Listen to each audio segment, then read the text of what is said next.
ये कहानी उस आदमी की जिसके नाम से कभी इलाहाबाद की गलियों में सन्नाटा उतर आता था। पर इलाहाबाद से लेके मुंबई तक मोछा नहीं क्यों? जिसकी एक आहट पर दुकानें बंद हो जाया करती थी, अदालतों में गवाहों की सांसें रुक जाती थी और पुलिस वाले फाइल खोलने से पहले वर्दी की उम्र गिन लिया करते थे।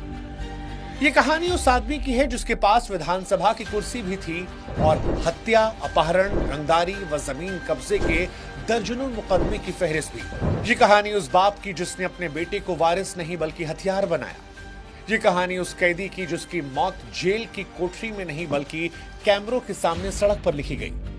ये कहानी है अतीक अहमद की।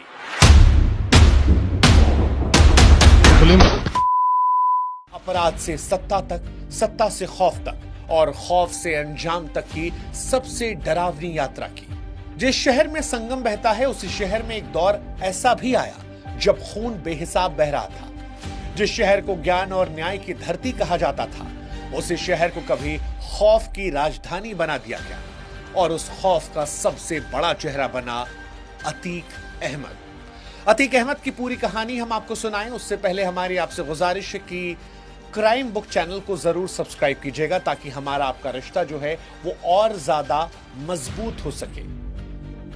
इससे हमारी हौसला अफजाई होगी, हम और कहानियां आप तक ला सकते हैं। साथ ही अगर आप चाहते हैं कि ये वीडियोस आपके व्हाट्सएप तक अपने आप पहुंच जाए तो आप हमारे व्हाट्सएप चैनल से भी जुड़ सकते हैं। लिंक व्हाट्सएप का हमने डिस्क्रिप्शन में और कमेंट सेक्शन में दे रखा है, उस पर क्लिक कर आप व्हाट्सएप चैनल का हिस्सा बन सकते हैं ताकि वीडियोस अपने आप तक पहुंच जाएं।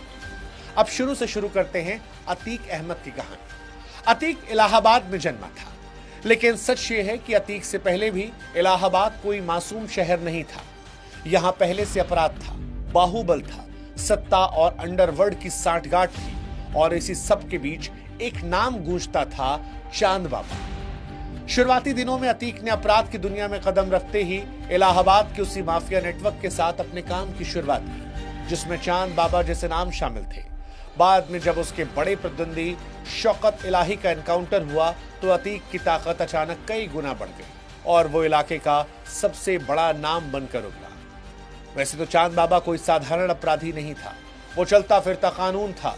उसके नाम से अफसर कांपते थे, नेता सौदा करते थे और दुश्मन शहर छोड़कर भाग जाते थे।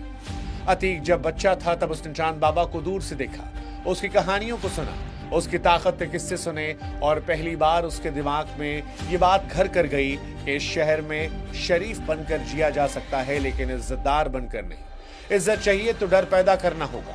मीडिया रिपोर्ट्स के मुताबिक उसने शुरुआती अपराध कोयले की चोरी, रेलवे स्क्रैप और ठेकेदारों को धमकाकर काम हथियाने से शुरू किए थे और ये रास्ता धीरे धीरे हत्या जैसे संगीन अपराधों तक पहुंच गया। साल 1979 में उस पर पहला हत्या केस दर्ज हुआ और यहीं से वो यूपी का पहला शख्स बना जिस पर गुंडा एक्ट के तहत केस दर्ज हुआ।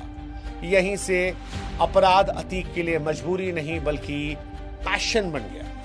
अतीक का जन्म किसी बड़े खानदान में नहीं हुआ था, ना उसके पास पैसा था न मजबूत राजनीतिक विरासत। उसकी गलियां तंग थीं, घर छोटे थे और सपने जरूरतों से दबे हुए। शुरुआत में वो भी बाकी लड़कों जैसा था, गली में खेलता, दोस्तों के साथ घूमता, छोटी मोटी लड़ाइयों में पड़ जाता, लेकिन कुछ लड़ाइयां इंसान को सुधार देती यार थमाती हैं। अतीक के साथ दूसरी वाली कहानी थी। पहले झगड़े हुए, फिर लाठियां चली, फिर चाकू निकले और एक दिन गोली की आवाज उसके हाथ से निकली और उस गोली के साथ उसके अंदर डर पैदा करने की ताकत भी पैदा हो गई। वही डर जो आगे चलकर उसकी असली सत्ता बना। जब पहली बार इलाहाबाद में बात फैली कि एक नया लड़का उभर रहा है जो डरता नहीं डराता है, उसी दिन से अतीक सिर्फ एक लड़का नहीं रहा, वो एक संकेत बन गया। कुछ लोग उससे डर गए, कुछ लोग जुड़ गए और कुछ हमेशा के लिए खामोश कर दिए गए। उसकी पहचान अब सिर्फ नाम से नहीं बल्कि कामों से होने लगी। जमीन पर कब्जा, व्यापारियों से रंगदारी, विरोधियों पर हमले, ये सब उसकी रोजमर्रा की भाषा बन गई। ये कहते हैं कि इलाहाबाद में उस वक्त जमीन सोने से ज्यादा कीमती थी और जमीन पर कब्जा मतलब सीधी सत्ता। अतीक ने ये खेल सीख लिया। एक बिल्डर ने विरोध किया तो अगले दिन उसका बेटा गायब हो गया। एक व्यापारी ने रंगदारी नहीं दी तो अगली सुबह दुकान पर ताला नहीं, सन्नाटा मिला। एक परिवार ने शिकायत की तो कुछ ही दिनों में घर छोड़कर भागना पड़ा। पुलिस और प्रशासन या तो दबाव में रहते या फिर धीरे धीरे कहने लगे कि अतीक से लड़ना मतलब अपनी कब्र को खोदने जैसा है। और यही डर उसकी सबसे बड़ी पूंजी बन गई। लेकिन अतीक सिर्फ गली का गुंडा बनकर रहना नहीं चाहता था। वो देख रहा था कि जो नेता मंचों से भाषण देते हैं वही रात में अपराधियों से हाथ मिलाते हैं। वो देख रहा था कि जिस पुलिस से आम आदमी डरता है वो राजनीतिक दबाव में खामोश हो जाती है। उसने ये समझ लिया कि अगर उसे डर को हमेशा के लिए जिंदा रखना है तो सत्ता चाहिए, और यहीं से उसके जीवन का सबसे खतरनाक मोड़ आया, राजनीति। साल 1989 में इलाहाबाद वेस्ट से बतौर निर्दलीय चुनाव लड़ा और जीत गया। फिर 1991, 93 और 96 में लगातार विधायक बना। इसी दौरान वो समाजवादी पार्टी से जुड़ा और बाद के वर्षों में अपना दल और कई अन्य दलों से चुनाव लड़ता रहा। बाद में 2004 में वो फूलपुर से सांसद बन गया, वही सीट जो कभी जवाहरलाल नेहरू की थी, और इलाहाबाद वेस्ट की विधानसभा सीट खाली करके उसने अपने भाई के लिए छोड़ दी। जब अतीक पहली बार विधायक बना तो लोग दंग रह गए। जिस आदमी के नाम के आगे थानों में गंभीर धाराएं लिखी थी, वही आदमी अब विधानसभा के भीतर बैठकर कानून बना रहा था। ये वो दौर था जब समाजवादी पार्टी के साथ मजबूती से जुड़ा और बाद में बहुजन समाज पार्टी सहित कई राजनीतिक रिश्तों तक उसकी पहुंच हुई। अपराध उसके लिए ढाल बन चुका था। अब उसके एक फोन पर अफसरों के तबादले हो रहे थे, थानों के प्रभारी बदल रहे थे, जमीनों कागज रातों रात बदल रहे थे, और अब इलाहाबाद की कई जमीन ऐसी थी जिनको लेकर हर रोज एक खबर आती थी कि अब वो अतीक की बन चुकी है। उसी दौर में इलाहाबाद की गलियों में खौफ की कहानियां भी ऐसे फैल रही थी जैसे लोक कथाएं। कहा जाता कोई व्यापारी अतीक को रंगदारी देने से मना करता तो फिर पोस्टर लगता कि अब ये किसी और की है। कोई गवाह अदालत जाने की हिम्मत करे तो उसके घर में मातम पहुंच जाता। अगर कोई अफसर ज्यादा ईमानदार बनने लगे तो उसका तबादला वीरान जिले में होता। और सबसे डरावना किस्सा था जिस तरह हाईकोर्ट के जज तक उसका केस लेने से दूरी बनाने लगे। 2012 के एक मामले में उसकी जमानत अर्जी पर इलाहाबाद हाईकोर्ट में 10 जजों ने खुद को सुनवाई से अलग कर लिया था, और 11वें जज ने जब जाकर केस सुना तो इतना ज्यादा खौफ था कि उसकी जमानत अप्रूव कर दी। ये सारी बातें जनता के बीच फैलने लगी। ये कहा जाने लगा कि जज भी अतीक से डरते हैं। भले ही कोर्ट रिकॉर्ड में कोई फिल्मी डायलॉग ना हो, लेकिन इलाहाबाद में खौफ का माहौल इस कदर था कि हर चीज में अतीक का साया था। अतीक अब जेल भी जाता तो अपराध से बाहर नहीं होता। उसके लिए जेल अब सजा नहीं, ऑपरेशन सेंटर बन चुकी थी। सलाखों के पीछे बैठकर अपना नेटवर्क को चलाता।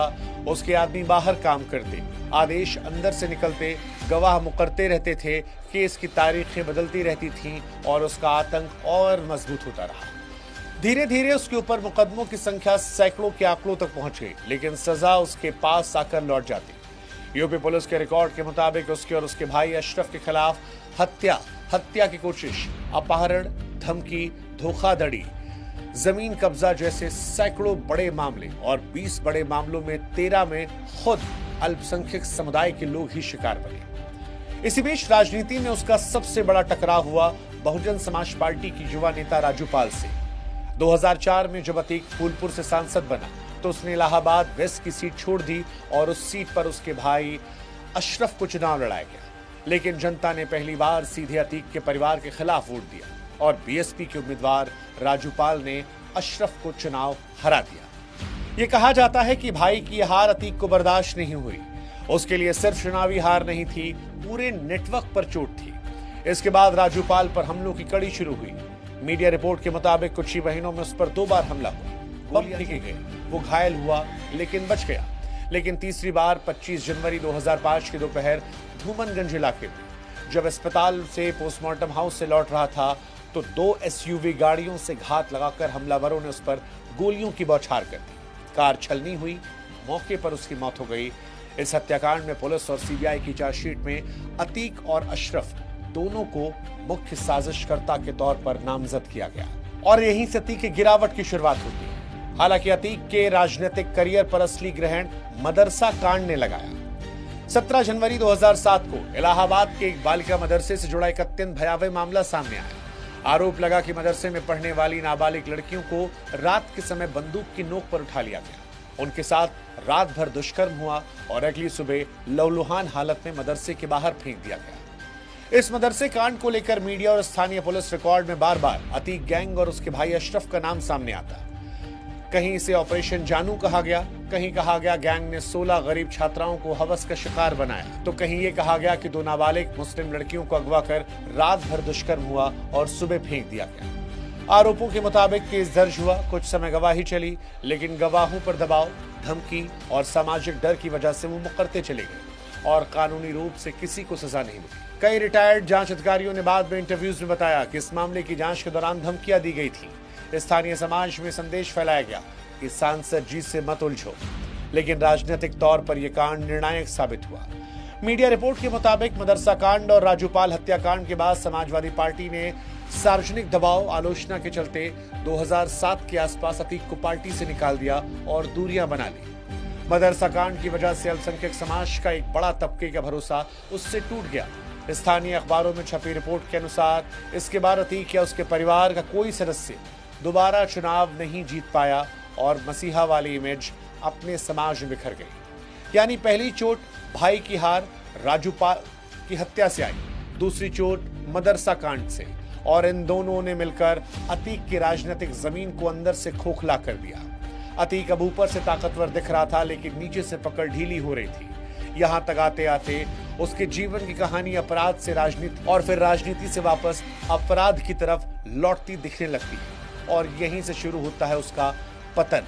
मदरसा कांड और राजूपाल हत्याकांड के बाद भी अतीक का खौफ खत्म नहीं था, लेकिन रंग बदल रहा था। अब वो खुलकर नेता से ज्यादा वांटेड माफिया के तौर पर देखा जाने लगा। 2007 में मायावती की सरकार आई। राजूपाल केस और मदरसा कांड दोनों के दबाव में अतीक को मोस्ट वांटेड की लिस्ट में डाला गया। उस पर इनाम घोषित हुआ, संपत्तियां सीज होने लगी। इस दौरान कई बार सरेंडर गिरफ्तारी के बीच घूमता रहा, लेकिन इसके बावजूद जेल में उसकी ताकत कमजोर नहीं हुई। जेल के अंदर से भी खौफनाक कहानियां आती हैं, जैसे कहानी 2012 की है।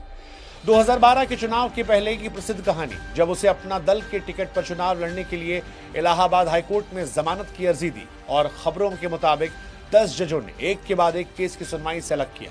11वें जज ने उसे बेल दे दी।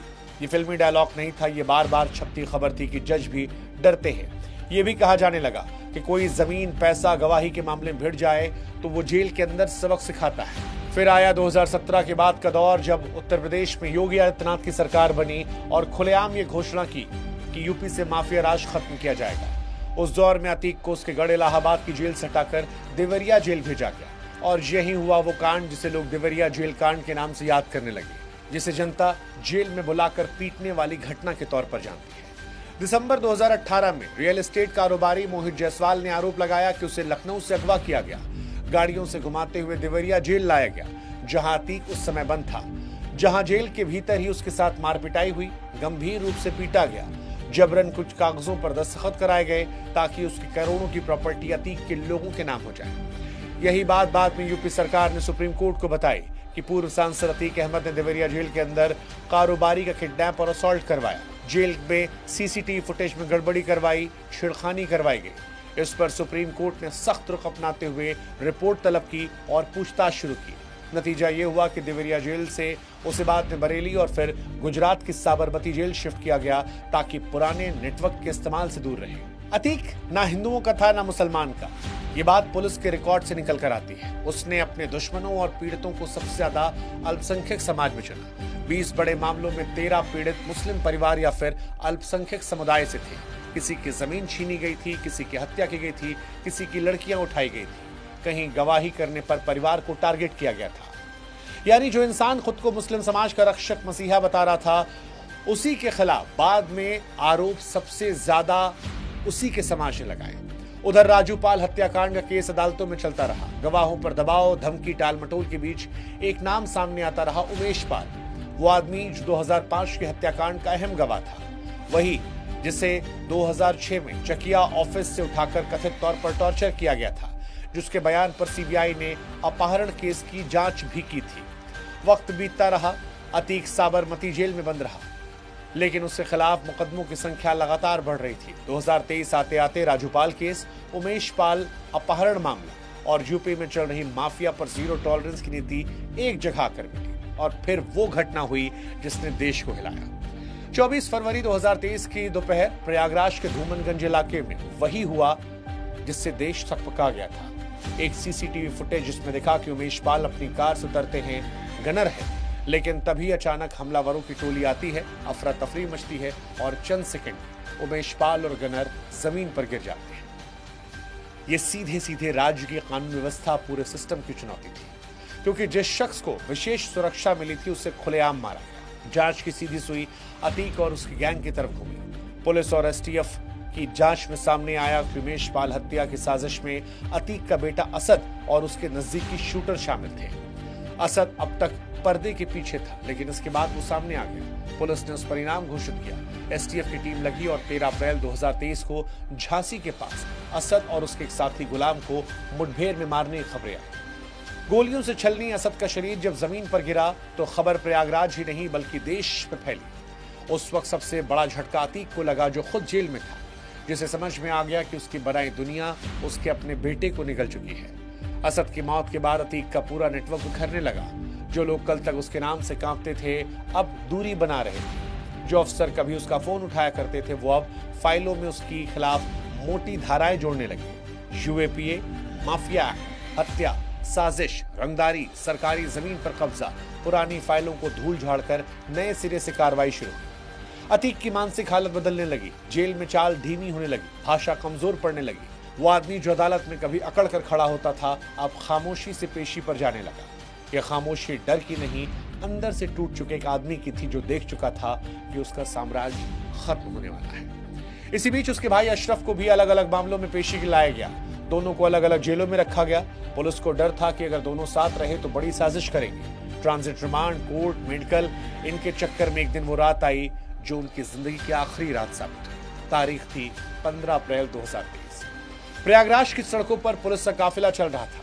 अतीक और अशरफ दोनों को मेडिकल जांच के लिए अस्पताल लाया जा रहा था। चारों तरफ कैमरे थे, माइक थे, सवाल थे। माहौल ऐसा जैसे कोई हाई प्रोफाइल इंटरव्यू हो रहा हो। एक पत्रकार ने उससे पूछा कि बेटे असद की जनाजे में क्यों नहीं गए। उसने लगभग बेपरवाही से जवाब दिया, लिए नहीं गए तो नहीं गए। तभी भाई अशरफ के मुंह से निकलता है, असल बात तो यह है कि गुड्डू मुस्लिम। और फिर ठाए ठाए ठाए गोलियां चलती हैं और कुछ ही सेकंड के भीतर दोनों बचे। पहली गोली अतीक के सिर पर रह जाता है, दूसरी अशरफ को। खून सड़क पर फैल जाता है। कैमरे चलते रहते हैं, चीखें उठती हैं, पुलिस हक्की बक्की रहती है और भारत पहली बार किसी माफिया नेता की हत्या को लाइव देखता है। बाद में पुलिस की एफआईआर और मीडिया की रिपोर्ट में आया कि शूटरों ने कहा कि वो नाम बनाने के लिए, अपराध की दुनिया में पहचान बनाने के लिए अतीक अशरफ को मारने आए थे। जिस आदमी ने अपनी पूरी जिंदगी दूसरों को डराते हुए बिताई, उसकी मौत भी उसी डर के बीच, उसी अराजकता के बीच, उसी सार्वजनिक तमाशे के बीच लिखी गई। यह हत्या सिर्फ दो लोगों की हत्या नहीं थी, पूरे युग की मौत थी। एक ऐसा युग जहां अपराध और राजनीति के रिश्ते खुलेआम सांस लेते थे, जहां एक माफिया 5 बार विधायक, 1 बार सांसद बना, मदरसे से लड़कियों को उठवाया, गवाहों को अगवा करके टॉर्चर किया, जेल के भीतर बुलाकर पिटवाया, सड़कों पर गोलियां बरसाया, लेकिन इसके बावजूद कानून दशकों तक उसे छू नहीं पाया। अतीक की मौत के बाद कई कहानियां सामने आई। किसी ने कहा कि ये असली इंसाफ है, किसी ने कहा कि एनकाउंटर कल्चर का खतरनाक नतीजा है, किसी ने सिस्टम की सफाई कहा तो किसी ने सिस्टम की नाकामी। लेकिन जो सच सबसे बड़ा था वो ये कि अतीक अहमद किसी एक व्यक्ति का नाम नहीं था, वो पूरी व्यवस्था का प्रोडक्ट था। एक ऐसी व्यवस्था जहां वोट और बंदूक के बीच फर्क मिट चुका था, जहां चुनावी गणित में अपराध भी एक जरूरी संख्या बन गई थी, जहां पार्टियां जीत के लिए ऐसे लोगों को टिकट दे रही थी जिन पर खुद हत्या, बलात्कार के आरोप चल रहे थे। एक दौर ऐसा भी रहा जब अतीक गरीबों के लिए अस्पताल बनवाता था, शादियों में मदद करता था, लोगों को पैसे देता था। इसी वजह से एक बड़ा तबका उसे मसीहा भी मान रहा था। लेकिन सच्चाई ये थी, ये सब उसकी सत्ता का निवेश था। खौफ के साथ किया गया दान, ताकि डर की जड़ें गहरी रहें, ताकि लोग सिर्फ डरे नहीं बल्कि एहसान भी माने। मदरसा कांड, अल्पसंख्यक परिवारों पर हमले और गवाही देने वालों पर हिंसा की कहानियों ने बाद में इसी मसीहा की छवि को चकनाचूर किया था। उसकी सबसे बड़ी हार यह रही कि उसने अपने बच्चों को भी उसी अंधेरी गली में झोंक दिया जहां वो खुद खून के रास्ते से सत्ता पर पहुंचा था। उसने अपने बेटों को किताब नहीं दी, कानून नहीं दिया, उसे बंदूक दी, नेटवर्क दिया और नतीजा ये हुआ कि उसका बेटा जवानी में ही गोलियों से छलनी होकर जमीन पर गिर गया। आज अतीक अहमद नहीं, उसका भाई नहीं, उसका बेटा नहीं, लेकिन वो सवाल अभी भी जिंदा है कि अतीक आखिरी था या सिर्फ एक नाम जो उस परंपरा का जो अभी भी देश के किसी न किसी हिस्से में सांस ले रही है। क्या अपराध और राजनीति का यह रिश्ता कभी सच में टूट पाएगा, या हर कुछ साल बाद कोई एक नया अतीक सामने आएगा जिसकी कहानी दोहराई जाएगी। अतीक अहमद की कहानी यह भी बताती है कि जब कानून कमजोर पड़ता है तो बंदूक मजबूत होती है, जब न्याय डर जाता है तो अपराध राज करता है, जब अपराध सत्ता बन जाता है तो फिर किसी एक अतीक का मरना पूरे सिस्टम की जीत नहीं होता, वो सिर्फ एक अध्याय का अंत होता है। अतीक इतिहास है, लेकिन उसका खौफ आज भी बहुत लोगों की यादों में जिंदा है। इलाहाबाद की उन गलियों में जहां कभी उसके नाम से सन्नाटा उतरा था, आज लोग आजादी से चल रहे हैं, लेकिन उस आजादी के पीछे वर्षों का डर, खून और खामोशी दबी हुई है। और शायद यही इस कहानी की सबसे बड़ी त्रासदी और सबसे बड़ी सीख है। अतीक अहमद की कहानी में फिलहाल इस कहानी का सबसे रोचक हिस्सा आपको कौन सा लगा, कमेंट सेक्शन में बताइएगा। कोई और कहानी सुननी हो तो आप कमेंट सेक्शन में लिख सकते हैं, और अगर अब तक आप बने हुए हैं तो हमारे चैनल को सब्सक्राइब जरूर कीजिएगा, क्राइम बुक को और मजबूत कीजिएगा, इस परिवार को बढ़ाइएगा, और याद रखिएगा, बुरे काम का बुरा नतीजा। जय हिंद, जय भारत, नमस्कार।